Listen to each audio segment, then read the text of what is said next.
जब सैयरा ने पुरानी हवेली को किराए पर लिया तो गांव वालों ने उसे टोका, उस हवेली की एक खिड़की कभी मत खोलना जो सामने वाले कुएं की ओर खुलती है। सैयरा हंसती, खिड़की से किसी का क्या नुकसान हो सकता है।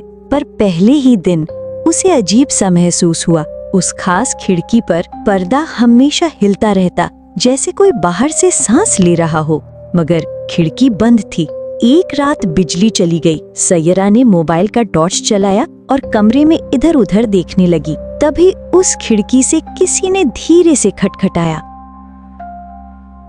उसने पर्दा हटाया। खिड़की के बाहर कोई नहीं था, मगर खिड़की पर उंगलियों के निशान थे, उल्टे अंदर की तरफ। वो चौंकी। अगर कोई बाहर से खटखटा रहा था तो निशान अंदर की तरफ कैसे? रात भर वो सो ना सकी। अगली सुबह गांव की बुजुर्ग अम्मा फिर आईं। तुमने खिड़की को देखा? हाँ, मगर खोली नहीं। अम्मा ने कहा, बहुत साल पहले एक लड़की उसी हवेली में रहती थी, फरीदा। उसे कुएं में धकेल दिया गया था। कहती हैं कि उसकी आत्मा अब भी उसी खिड़की के पास आती है अपने मरने की कहानी सुनाने।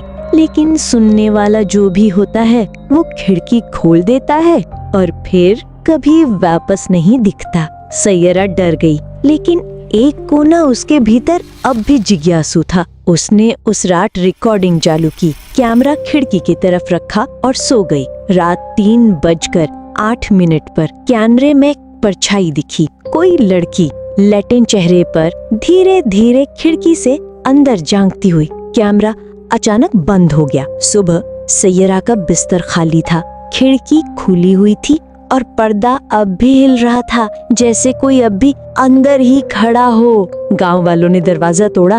अंदर कोई नहीं था, लेकिन खिड़की के पास दीवार पर नाखून से लिखा एक वाक्य था, अब मेरी कहानी उसने भी सुन ली।